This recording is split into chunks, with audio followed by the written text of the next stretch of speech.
जय हिंद, वंदे मातरम। और यहाँ पर देखिए क्वेश्चन नंबर 101 नंबर का जवाब देना है। चंद्रगुप्त मौर्य के इस प्रसिद्ध राजनीतिक सलाहकार को निम्नलिखित सभी नामों से जाना जाता था इसके अलावा, है ना। यहाँ पर देखिए आपको बताना है यहाँ पर राइट आंसर क्या होगा। हाँ देखिए यहाँ पर जवाब दिया जा रहा है, कह रहे हैं 101 नंबर का यहाँ पर बताया जा रहा है समुद्रगुप्त, बिल्कुल सही है। देखो यहाँ पर अगर हम बात करने वाले हैं प्रसिद्ध राजनीतिक सलाहकार को निम्नलिखित सभी नामों जाना जाता था। देखिए चाणक्य के नाम जाना जाता है, कौटिल्य, विष्णुगुप्त, लेकिन समुद्रगुप्त के नाम से नहीं जाना जाता। यही वाला पूछ रहा था आपसे। ऑप्शन नंबर यहाँ पे डी होगा। कादंबरी के लेखक कौन है, यहाँ पर आपको बताना है। क्वेश्चन नंबर 2 का सही जवाब क्या होगा। कादंबरी संस्कृत साहित्य का एक महत्वपूर्ण उपन्यास है ना, जिसकी रचना अगर हम बात करते हैं संस्कृत कवि एवं गद्य लेखक आपके बाणभट्ट ने किया है। ऑप्शन नंबर यहाँ पे क्या होगा। ऑप्शन नंबर यहाँ पे आपका डी नंबर बिल्कुल सही आंसर आपका यहाँ पर हो जाएगा, बिल्कुल सही जवाब है। नेक्स्ट प्रश्न बताइए। यहां पर देखिए आपसे पूछा गया है मुगल वंश के पहले सम्राट बाबर ने अपनी देसी भाषा चगताई तुर्की में अपनी आत्मकथा लिखी है, इस पुस्तक का नाम क्या है। क्वेश्चन नंबर देखिए 103 नंबर का जवाब देना है। और यहां पर बिल्कुल सही जवाब दिया गया, कह रहे हैं बाबरनामा, जो कि बिल्कुल करेक्ट आंसर आपका होगा। यहां पर बी नंबर बिल्कुल सही आंसर आपका है ना, बिल्कुल सही जवाब है। हाँ इस देखिए, हाँ तुझे ए बाबरी कहिए बाबरनामा, मतलब बात एक ही है, दोनों का मतलब एक ही होता है। और यही किताब आपकी चगताई तुर्की भाषा में लिखी गई है, जो कि बिल्कुल करेक्ट आंसर हमारे बीच आ चुका है। यहां पर देखिए बताना तारिक आ फिरोज शाही, है ना। यहां पर देखिए आपको जवाब देना है तारिक आ फिरोज शाही के लेखक कौन है, 104 नंबर जवाब देना है। और यहाँ पर देखिए जवाब बताया जा रहा है यहाँ पर जियादुद्दीन बरनी, जो कि बिल्कुल सही जवाब है। ऑप्शन नंबर यहाँ पर आपका ए नंबर राइट आंसर आपके यहाँ पर होगा। निम्नलिखित में से कौन अवध का प्रथम नवाब था, है ना। देखिए अवध का प्रथम नवाब की बात हो रही है, 105 नंबर, तो ये आपका हो जाएगा शहादत खां, ठीक है ना, शहादत खां होगा। ऑप्शन नंबर यहाँ पे बी नंबर बिल्कुल सही आंसर है। हाँ 105 नंबर का बी बिल्कुल सही आंसर दिया गया है। नेक्स्ट प्रश्न बताइए। अवध का प्रथम नवाब शहादत खां, ऑप्शन नंबर बी। नेक्स्ट प्रश्न बताइए। यहां पर देखिए आपको बताना है मुक्त भारत समाज की स्थापना किसने की, है ना। यहां पर देखिए आपको जवाब देना है मुक्त भारत समाज की स्थापना किसने की, 106 नंबर का देखिए जवाब देना है। और यहां पर देखिए जवाब बताया जा रहा है मुक्त भारत समाज की स्थापना जो की गई थी आपकी गोपाल कृष्ण गोखले, यानी जी के गोखले लिखा हुआ है। ऑप्शन नंबर यहाँ पे आपका ए नंबर बिल्कुल सही आंसर आपका यहाँ पर हो जाएगा। हाँ बिल्कुल सही जवाब है, ऑप्शन नंबर यहाँ पे पहला ही आंसर आपका हो जाएगा। एक सेकेंड, यहाँ पर मुक्त भारत पूछा गया ना, यहाँ पर रंग आंसर हो रहा है मुक्त भारत समाज की स्थापना वीर सावरकर होगा, ठीक है ना। 106 नंबर का आपका यहाँ पर सी नंबर होगा। वीर सावरकर का मतलब विनायक दामोदर सावरकर पूरा नाम है। मुक्त भारत समाज ये हम कह सकते हैं इसी को free India society, free India society. इस प्रश्न का आंसर सभी लोग करेक्ट कर लीजिए। आंसर नंबर आपका यहाँ पर सी नंबर राइट आंसर आपका यहाँ पर होगा। हाँ बिल्कुल सही है। नेक्स्ट प्रश्न बताइए। 28 दिसंबर 1885 को भारतीय राष्ट्रीय कांग्रेस की स्थापना गोकुल दास तेजपाल संस्कृत स्कूल के परिसर में हुई थी। यहां पर आपको बताना है ये कहां पर है, दिल्ली, बंबई, कलकत्ता और मद्रास, ये ऑप्शन दिए गए हैं। आपको बताना है आंसर यहां पर क्या होगा। यहां पर देखिए जवाब दिया जा रहा है, कह रहे बंबई, बिल्कुल सही जवाब है। 107 नंबर का यहाँ पर बी होगा, है ना, बिल्कुल करेक्ट आंसर दिया गया है। नेक्स्ट प्रश्न बताइए। स्वतंत्रता सेनानियों भगत सिंह, सुखदेव और राजगुरु को यहाँ पर फांसी कब दी गई थी, 108 नंबर का देखिए जवाब देना है। यहाँ पे राइट आंसर आपका क्या होगा। हाँ ये देखिए फांसी अगर हम बात करने वाले 108 नंबर में, तो ये आपकी दी गई थी हाँ 23 मार्च, ठीक है ना, 23 मार्च 1931, 23 मार्च 1931, पूरा डेट याद रखिएगा। 23 मार्च 1931 में दे दी गई थी। ऑप्शन नंबर यहाँ पे आपका बी नंबर सही होगा। स्वतंत्र भारत में किसी राज्य की प्रथम महिला राज्यपाल कौन थी, 109 नंबर का देखिए जवाब देना है। स्वतंत्र भारत में किसी राज्य की प्रथम महिला राज्यपाल की अगर हम बात करेंगे तो ये आपकी सरोजनी नायडू थी। ऑप्शन नंबर यहाँ पे आपका डी नंबर बिल्कुल सही आंसर आपका हो जाएगा। 109 नंबर का डी नंबर बिल्कुल सही जवाब है। हाँ यूपी की थी, बिल्कुल सही बात है ना। आगे हम बढ़ते हैं। यहां पर देखिए बताना है को विधानसभा का 17वां करने की शक्ति होती है, 110 नंबर, है ना। 110 नंबर देखिए आपको बताना है यहाँ पे राइट आंसर क्या होगा। हाँ ये यहाँ पर विधानसभा लग गया ना, समझ जाओ राज्यपाल से रिलेटेड है ना। विधानसभा लग गया समझो। देखिए जब राज्यसभा लोकसभा की बात होती है तो वहां तो आपके राष्ट्रपति आएंगे, लेकिन यहाँ पर विधानसभा तो हर राज्य में होती है। ऑप्शन नंबर यहाँ पे ए होगा। हाँ बिल्कुल सही है। भारत के संविधान में निम्न में से किसके विरुद्ध अभियोग चलाने का प्रावधान नहीं है, 111 नंबर में देखिए जवाब देना है। यहाँ पे राइट आंसर बताइए क्या होगा। 111 नंबर का जवाब बताइए क्या होगा। यहाँ पर आपका होगा, देखिए महाभियोग जानते ही होंगे, आर्टिकल नंबर 61 में इसके बारे में बहुत अच्छे से बताया गया, राष्ट्रपति के बारे में 161 आर्टिकल में महाभियोग लग जाता है। तो ये तो है, यहाँ पर भी है, यहाँ पर भी है, बट यहाँ पर राज्यों के राज्यपाल पे ऐसा नियम नहीं है। तो ऑप्शन नंबर यहाँ पे क्या होगा, बी नंबर राइट आंसर आपका यहाँ पर होगा। नेक्स्ट प्रश्न बताइए, भारतीय राज्यों में मुद्रा बिल होने के लिए एक बिल को कौन प्रमाणित करता है। 112 नंबर में देखिए जवाब देना है। 112 नंबर का जवाब दीजिए, यहाँ पर आंसर क्या होगा। 112 नंबर का बताया जा रहा है राज्य विधानसभा का अध्यक्ष, जो कि बिल्कुल सही जवाब दिया गया है। 112 नंबर का आपका ए नंबर राइट आंसर आपका यहाँ पर हो जाएगा। भारतीय राज्यों में मुद्रा बिल होने के लिए बिल को कौन प्रमाणित करता है, राज्य विधानसभा का अध्यक्ष करता है। दक्षिण भारत की नदियां प्रमुख रूप से निम्न में से कौन सा अपवाह तंत्र रखती हैं। 113 नंबर का देखिए जवाब देना है, यहाँ पे राइट आंसर क्या होगा। दक्षिण भारत की नदियां प्रमुख रूप से वृक्षनुमा या जिसको आप दुम्राकृतिक अपवाह कहते हैं, ऑप्शन नंबर यहाँ पर आपका वृक्षनुमा वाला आपको लगा देना है, यहाँ पे सी नंबर होगा। 113 नंबर का यहाँ पर सी नंबर, जिनका भी सी आ रहा है बिल्कुल सही जवाब दे रहे हैं। यहां पर देखिए बताइए, खादर और बांगर निम्नलिखित में से किस प्रकार की मिट्टी है। देखिए मिट्टी के बारे में पूछा गया है। 114 नंबर का बताया जा रहा है जलोढ़ मिट्टी, बिल्कुल सही जवाब है, ऑप्शन नंबर यहाँ पे बी नंबर राइट आंसर आपका यहाँ पर हो जाएगा। कपास के लिए काली मिट्टी आवश्यक होती है। सूर्यमुखी की खेती के लिए किस प्रकार की मिट्टी सबसे अच्छी होती है। देखिए अगर सूर्यमुखी खेती करना चाहते हैं तो बताइए कौन सा मिट्टी का प्रकार है जो सबसे अच्छा होगा। 115 नंबर में बताया जा रहा है रेगुर या काली मिट्टी, बिल्कुल सही जवाब दिया गया है, ऑप्शन नंबर यहाँ पे आपका, यहाँ पे राइट आंसर आपका हो जाएगा विकल्प नंबर 115 नंबर का रेगुर, या इसी को हम काली मिट्टी भी कहते हैं। यहां पर देखिए बताना है गोथार्ड बेस सुरंग किस देश में स्थित है। क्वेश्चन नंबर देखिए 116 नंबर जवाब देना है। गोथार्ड बेस सुरंग जो है आपका ये स्विट्जरलैंड में स्थित है। कौन से देश में, स्विट्जरलैंड, ऑप्शन नंबर यहाँ पे आपका ए नंबर राइट आंसर आपका यहाँ पर हो जाएगा। हाँ ये दुनिया की सबसे लंबी और सबसे गहरी रेलवे सुरंग है, याद रखिएगा 57 किलोमीटर लंबी है। कितनी है, 57 किलोमीटर आपकी इसकी लेंथ है। अगला प्रश्न है हमारा, और यहां पर देखिए बताइए, यूरेशाई प्लेट एवं भारतीय प्लेट के टकराव पर सिकुड़न के परिणाम स्वरूप निर्मित लंबवत घाटियां हैं, है ना। 117 नंबर के देखिए जवाब देना है, यहाँ पे राइट आंसर क्या होगा। हाँ 117 नंबर का देखिए कमेंट करिए, यहाँ पे राइट आंसर क्या होगा। 117 नंबर का जवाब यहाँ पर आएगा आपका, यहाँ पर दून्स, ठीक है ना, विकल्प नंबर यहाँ पे डी नंबर राइट आंसर आपका यहाँ पर हो जाएगा। निम्नलिखित में से दुनिया की सबसे तंग घाटी कौन सी है। देखिए दुनिया की सबसे तंग घाटी आपसे पूछा गया है, और ये दुनिया की सबसे तंग कौन सी है, ये आपकी है दी ग्रैंड कैनियन, ऑप्शन नंबर यहाँ पे डी नंबर राइट आंसर आपका यहाँ पर हो जाएगा। दी ग्रैंड कैनियन आपका अमेरिका में स्थित है, अमेरिका में है, याद रखिएगा अमेरिका में है। भारत में कृषि और संबंधित कार्यकलापों को निम्नलिखित किसके द्वारा सबसे अधिक उधार प्रदान किया गया है। तो यहां पर देखिए आपको बताना है 119 नंबर का यहाँ पर जवाब क्या होगा, और यहां पर देखिए जवाब बताया जा रहा है बी नंबर, बिल्कुल सही है, वाणिज्यिक बैंक, बिल्कुल सही है आंसर आपका, बी नंबर सही होगा। नेक्स्ट प्रश्न देखिए बताइए, the imperial bank of India को राष्ट्रीयकरण के बाद क्या नाम दिया गया। देखिए पहले बैंक आपका था ना the imperial bank of India, जब राष्ट्रीयकरण हुआ उसके बाद उसका नाम क्या हो गया, यह आपको बताना है। 120 नंबर का जवाब यहाँ पर क्या होगा। 120 नंबर का देखिए यहाँ पर बताया जा रहा है भारतीय स्टेट बैंक, बिल्कुल सही है, राष्ट्रीयकरण के बाद उसका नामकरण आपका एसबीआई हो गया, भारतीय स्टेट बैंक, डी नंबर यहाँ पे राइट आंसर आपका यहाँ पर हो जाएगा।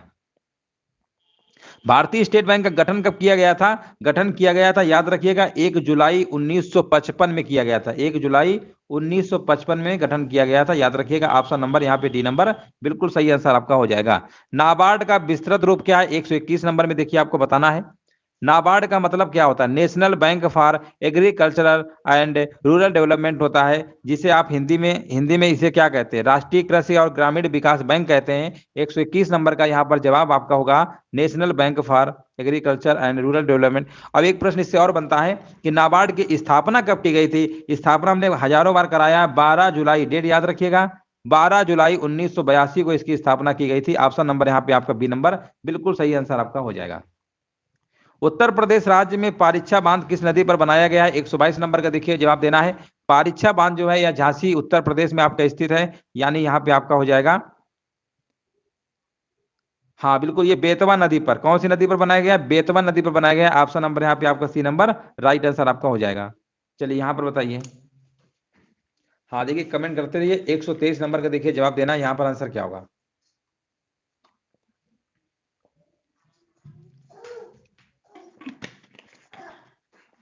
यहाँ पर देखिए पूछा गया, उत्तर प्रदेश के निम्नलिखित में से किस जिले में केंद्र सरकार की अफीम की फैक्ट्री स्थित है ना? 123 नंबर बताइए।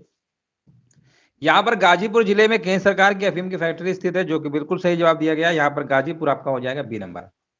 123 नंबर का बी, हाँ बिल्कुल सही है। क्या बात है, बिल्कुल सही जवाब दिया गया है। हरिश्चंद्र अनुसंधान संस्थान कहाँ पर स्थित है? 124 नंबर का देखिए जवाब देना है।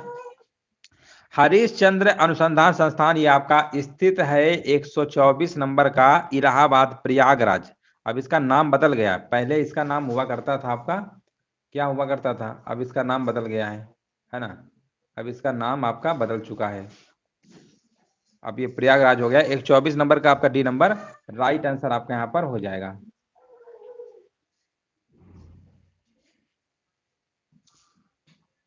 चलिए आगे बढ़ते हैं, और यहाँ पर देखिए आपको जवाब देना है। चंद्रप्रभा वन्य जीव अभयारण्य उत्तर प्रदेश जिले में स्थित है ना? चंद्रप्रभा चंदौली, है ना? ऑप्शन नंबर यहाँ पर 125 नंबर का बी नंबर सही होगा। और यहाँ पर देखिए बताना, कानपुर में 1966 में स्थापित किस विश्वविद्यालय का नाम एक मराठा राजा के नाम पर रखा गया है? 126 नंबर का देखिए आपको जवाब देना है। 126 नंबर का आंसर बताइए क्या होगा।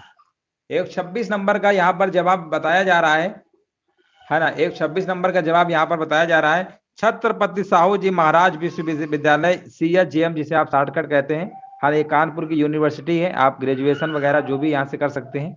यूनिवर्सिटी आपके कानपुर में है ना? BHU किस शहर में स्थित है? इससे आसान प्रश्न क्या हो सकता है? बनारस हिंदू यूनिवर्सिटी आपका उत्तर प्रदेश के बनारस जिले में स्थित है, बनारस यानी वाराणसी। ऑप्शन नंबर यहाँ पर डी नंबर सही होगा। मिट्टी की बारात नामक कविता संग्रह के लेखक कौन है? मिट्टी की बारात हिंदी के विख्यात साहित्यकार आपके शिव मंगल सिंह सुमन द्वारा रचित एक कविता संग्रह है। आंसर आपका यहाँ पर सही होगा बी नंबर, 128 नंबर का बी नंबर, हाँ बिल्कुल सही जवाब है। अगला प्रश्न बताइए। कंप्यूटर प्रणाली में निम्न में से सबसे अधिक संग्रह क्षमता किसकी होती है? 129 नंबर में देखिए, कमेंट करिए, यहाँ पर जवाब बताइए क्या होगा।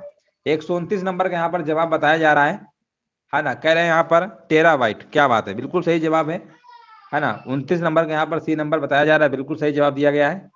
एक टेराबाइट में आपके 1024 गीगाबाइट होते हैं, याद रखिएगा। एक टेराबाइट में कितने होते हैं? 1024 गीगाबाइट यानी जीबी होते हैं, ठीक है ना? आगे बढ़ते हैं, और यहाँ पर देखिए आपको जवाब देना, इनमें से कौन सी कंप्यूटर प्रोग्रामिंग भाषा नहीं है ना? यहाँ पर देखिए आपको जवाब देना है, इनमें से कौन सी कंप्यूटर प्रोग्रामिंग भाषा नहीं है? C++, C has, C objective C, इस तरीके लिखा हुआ है। 130 नंबर का यहाँ पर जवाब यहाँ पर क्या होगा? 130 नंबर का यहाँ पर जवाब आपका हो जाएगा विकल्प नंबर डी, बाकी सब हैं। C@ थोड़ा होता है ना? 130 नंबर का डी नंबर होगा, हाँ बिल्कुल सही है। विंडोज साउंड फाइल का एक्सटेंशन होता है ना? यहाँ पर बताइए। 131 नंबर का यहाँ पर जवाब क्या होगा? तो ये होता है .wav। ऑप्शन नंबर यहाँ पर पहला ही आंसर आपका यहाँ पर सही आपका होगा। चलिए बिल्कुल सही जवाब है, हाँ बिल्कुल सही है। आगे बढ़ते हैं। Cathode ray CRT computer monitor से चुंबकत्व को हटाने के लिए इस्तेमाल की जाने वाली प्रक्रिया को क्या कहा जाता है? 132 नंबर में देखिए जवाब देना है, यहाँ पर आंसर क्या होगा? तो इस प्रक्रिया को हम क्या कहते हैं? डीगॉस कहते हैं। डीगॉस कहाँ लिखा हुआ है? अगर हम देखिए कंप्यूटर मॉनिटर से अगर चुंबकत्व को हटाने के लिए इस्तेमाल की जाने वाली जो प्रोसेस होता है ना, उसे हम डीगॉस के नाम जानते हैं, याद रखिएगा। ऑप्शन नंबर यहाँ पे सी होगा, जो कि बिल्कुल करेक्ट आंसर दिया गया है। और यहाँ पर देखिए नेक्स्ट प्रश्न पूछा गया है, 1943 में JW माचली और J प्रेस्पर इकर्ट के द्वारा बिना किसी भी यांत्रिक हिस्सों के बनाए गए पहले कंप्यूटर को क्या कहा गया था, है ना? पहले देखिए, अगर कंप्यूटर की बात करते हैं, जब ये बनाया गया तो लिखा नहीं बिना किसी भी यांत्रिक हिस्सों के, है ना? कोई भी यांत्रिक हिस्सा के बिना आपका लिखा हुआ बनाए गए पहले कंप्यूटर को क्या कहा गया था? 133 का देखिए जवाब देना, उसे हम कहते थे। हाँ बिल्कुल, यहाँ पर देखिए जवाब हमारे बीच आ चुका है, और यहाँ पर आपका हो जाएगा हाँ एनिएक, यानी जिसे आप ENIAC कहते हैं, है ना? एनिएक नाम दिया गया था। ऑप्शन नंबर यहाँ पे ए नंबर राइट आंसर आपका हो जाएगा। भारत की पहली नाभिकीय पनडुब्बी INS अरिहंत रेगिस्तान है में स्थित नौसेना जहाज निर्माण केंद्र पर बनाई गई थी। यहाँ पर बताइए 134 का आंसर यहाँ पर क्या होगा? हाँ हाँ बिल्कुल सही है।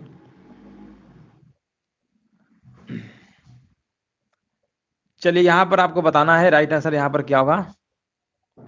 134 नंबर, 134 नंबर का विशाखापत्तनम, बिल्कुल सही है, सी नंबर होगा। परमाणु बम बनाने के लिए सामान्यतया निम्नलिखित में से किस तत्व का उपयोग किया जाता है? एटम बम अगर आप बनाना चाहते हैं तो उसके लिए क्या यूज करते हैं? यूरेनियम, ठीक है ना। और इससे भी खतरनाक होता है हाइड्रोजन बम। परमाणु बम से 1000 गुना शक्तिशाली होता है आपका हाइड्रोजन बम। अब हिरोशिमा और नागासाकी में सभी को पता ही है, अमेरिका ने 2 बार छोड़ा था। जापान के हिरोशिमा और नागासाकी शहर में 6 अगस्त 1945 और 9 अगस्त 1945। तो इसका आप आंखों देखा आपने पढ़ा ही होगा, देखे तो नहीं होंगे उस टाइम पे, लेकिन बुकों में जरूर पढ़े होंगे कितना भयंकर नुकसान होता है एटम बम गिरने से। अगला प्रश्न बताइए, गैसों के संबंध में निम्नलिखित में से कौन सा कथन आपका सत्य है ना। यहाँ पर आपको बताना है, गैसों के बारे में अगर हम बात करेंगे ना तो इनका आयतन फिक्स होता है, ना ही आकार, कुछ भी निश्चित नहीं होता है ना। तो बस सिंपल सी बात है, 136 नंबर का आपका आंसर लगा देना है यहाँ पर, option number B, B number आपका हो जाएगा। ठोस में दोनों आपके निश्चित होते हैं, ठीक है ना, गैस में नहीं होते हैं। यहाँ पर बताइए कब अग्नि ज्वलनशील नहीं हो पाती है? 137 देखिए आपको बताना है, अग्नि जो है ज्वलनशील कब नहीं हो पाती है? तो ये तब नहीं होगी जब हवा में क्या होगा ना, हवा में ऑक्सीजन जो है 15% से कम होने पर, अगर हवा में ऑक्सीजन की अगर मान लीजिए 15% से अगर कम है तो अग्नि जो है ज्वलनशील आपकी नहीं हो पाएगी। याद रखिएगा ऑप्शन नंबर यहाँ पे बी नंबर सही आपका होगा। इससे ऊपर होगा तो जल जाएगी, ठीक है ना, 15 से कम होना चाहिए। निम्नलिखित में से कौन सा फास्फोरस का एक प्रमुख स्रोत है? 38 नंबर देखिए बताइए यहाँ पर आंसर क्या होगा। और यहाँ पर बताया जा रहा है डी नंबर दूध, है ना, जो कि बिल्कुल सही आंसर दिया गया है। 138 नंबर का यहाँ पर आपका, यहाँ पर डी दूध, हाँ बिल्कुल सही है। फास्फोरस प्रोटीन युक्त भोजन जैसे दूध हो गया, मांस, है ना, इन सब में पाया जाता है प्रचुर मात्रा में। ऑप्शन नंबर यहाँ पे आपका डी नंबर हो जाएगा। निम्नलिखित विकल्पों में से उस हार्मोन की पहचान करिए जो बच्चों के बढ़ने में सहायक होता है ना। यहाँ पर आपको बताना है 139 नंबर में हार्मोन्स का नाम बताइए। 139 नंबर का आंसर यहाँ पर क्या होना चाहिए? है ना, ये हार्मोन्स का आपका नाम याद रखिएगा, सोमेटोट्रोपिन है ना। सोमेटोट्रोपिन एक ऐसा हार्मोन्स है जो बच्चों के बढ़ने में सहायक आपका होता है। बिल्कुल यहाँ पे आंसर आपका, हाँ यहाँ पर राइट आंसर आपका होगा, ऑक्सीटोसिन नहीं होगा। मानव हृदय का सबसे बड़ा और सबसे मजबूत कक्ष कौन सा होता है? 140 नंबर बताइए। 140 नंबर में आपको जवाब देना है, यहाँ पे आंसर क्या होना चाहिए? 140 का बताया जा रहा है सबसे बड़ा और सबसे मजबूत कक्ष आपका होता है बायां निलय, ठीक है ना। ऑप्शन नंबर यहाँ पे बी नंबर राइट आंसर आपका हो जाएगा। बायां निलय जो होता है सबसे बड़ा और सबसे मजबूत कक्ष होता है। दो निलय होते हैं ना, एक दायां एक बायां। ऑप्शन नंबर यहाँ पे बी नंबर होगा। भारत की पहली नाइट स्काई सेंचुरी किस राज्य के शासित प्रदेश में स्थापित की जाएगी? 141 का देखिए आपको जवाब देना है, तो ये आपका है जम्मू कश्मीर से। देखिए अब आपका केंद्र शासित प्रदेश आपका लद्दाख अलग हो गया है ना, जम्मू कश्मीर और लद्दाख, तो यहाँ पर लद्दाख आपका आंसर होगा ए नंबर। 141 नंबर का आपका ए नंबर बिल्कुल सही आंसर आपका होगा। किस केंद्र शासित प्रदेश में भारत का पहला वर्चुअल स्कूल लॉन्च किया गया है? 142 नंबर का देखिए आपको जवाब देना है, किस केंद्र शासित प्रदेश में भारत का पहला वर्चुअल स्कूल लॉन्च किया गया है? 142 नंबर ये आपका हो जाएगा दिल्ली, जो कि भारत की राजधानी है। ऑप्शन नंबर यहाँ पे डी नंबर राइट आंसर आपका यहाँ पर हो जाएगा। दिल्ली के मुख्यमंत्री अरविंद केजरीवाल हैं, वहां के, उन्होंने ही भारत का पहला डिजिटल स्कूल आपका लॉन्च किया। इस प्रकार क्लास ऑनलाइन आपका होगा, ठीक है ना, बिल्कुल सही जवाब है। जुलाई 2022 में किस भारतीय अर्थशास्त्री को अंतर्राष्ट्रीय मुद्रा कोष यानी आईएमएफ के पूर्व मुख्य अर्थशास्त्रियों की दीवार में शामिल किया गया है? 143 का देखिए आपको जवाब देना है। 143 का जवाब यहाँ पर हो जाएगा गीता गोपीनाथ, बिल्कुल सही जवाब है। ऑप्शन नंबर यहाँ पे आपका बी नंबर राइट आंसर आपका यहाँ पर हो जाएगा, बिल्कुल सही है। 56वां ज्ञानपीठ पुरस्कार किसे प्रदान किया गया है? 144 का जवाब देना है, तो ये आपके हैं नील मणिफुकन जूनियर। ऑप्शन नंबर यहाँ पे 144 का यहाँ पर आपका सी नंबर राइट आंसर आपका यहाँ पर हो जाएगा।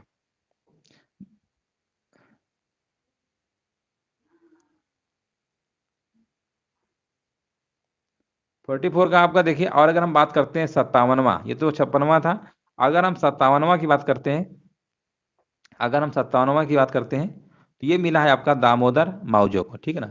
57वां दामोदर मावजो, अनिल मणि फुकन जूनियर को मिला है यहाँ पर आपका 56वां। मई 2022 में संपन्न हुई राष्ट्रीय फुटबॉल चैंपियनशिप हीरो संतोष ट्रॉफी 2021-22 का खिताब किसने जीता है ना। यहाँ पर देखिए आपको बताना राइट आंसर यहाँ पर क्या होगा, तो ये आपका जीता है केरल। कौन सा स्टेट है आपका, केरल। ऑप्शन नंबर यहाँ पे राइट आंसर आपका हो जाएगा, केरल ने जीता है। आगे बढ़ते हैं। राष्ट्रीय वन्यजीव बोर्ड की स्थायी समिति की 67वीं बैठक में प्रतिवर्ष किस तिथि को राष्ट्रीय डॉल्फिन दिवस, अब देखिए ये प्रश्न हमने कई बार करवाया, राष्ट्रीय डॉल्फिन दिवस के बारे में बताया भी था एक बार हमने आपको, है ना। ये हमने आपको बताया था 5 अक्टूबर को, जिस दिन आपका विश्व शिक्षक दिवस मनाया जाता है ना, 5 अक्टूबर को, उसी दिन आपका ये। देखिए शिक्षक दिवस भारतीय में अगर राष्ट्रीय शिक्षक दिवस की बात करेंगे 5 सितंबर, लेकिन अगर विश्व शिक्षक दिवस की बात करते हैं तो 5 अक्टूबर को। पुस्तक sunrise over Ayodhya nationhood in times के लेखक कौन है, 147 का बताना है। तो इनके लेखक अगर बात करने वाले हैं तो आपके Salman Khurshid, option number C होगा। प्रसिद्ध कथक नर्तक बिरजू महाराज ब्रजमोहन नाथ मिश्रा इनका पूरा नाम है, किस घराने से संबंधित है, 148 का देखिए जवाब देना है ना। यहाँ पे राइट आंसर क्या होगा, देखिए 17 जनवरी 2022 को अगर आप बात करेंगे, बिरजू महाराज जी का इनका निधन हो गया है ना, और ये घराने से पूछा गया है। यहाँ पे राइट आंसर क्या होगा, और यहाँ पर देखिए जवाब हमारे बीच आ चुका है, बता रहे हैं कालका बिंदादीन घराना, है ना। कालका बिंदादीन घराना लखनऊ के कालका बिंदादीन घराने से संबंधित थे, जो कि बिल्कुल सही जवाब है, ऑप्शन नंबर बी होगा। निम्नलिखित में से कहां पर एक संरक्षित कच्छ वनस्पति क्षेत्र है, 49 का देखिए आपको जवाब देना है। यहाँ पे राइट आंसर आपका क्या होगा, 149 का यहाँ पर आपका आंसर हो जाएगा, कहां पर एक संरक्षित कच्छ वनस्पति क्षेत्र है, आपका गोवा, है ना। गोवा यहाँ पे सही होगा। राजीव गांधी नेशनल पार्क कहां पर स्थित है, 150 का जवाब यहाँ पर क्या होगा, राजीव गांधी राष्ट्रीय उद्यान आपका ये कडप्पा जिले में है, कडप्पा जिला पड़ता है आपका आंध्र प्रदेश में, है ना। कडप्पा जिला में स्थित है, कडप्पा जिला कहाँ पर है, आंध्र प्रदेश में है। आंध्र प्रदेश की राजधानी आपकी अमरावती है, और तेलंगाना की राजधानी आपकी हैदराबाद है। तो ऑप्शन नंबर यहाँ पे आपका ए नंबर राइट। जय हिंद, वंदे मातरम। वीडियो को लाइक भी कर दीजिएगा और शेयर भी कर दीजिएगा।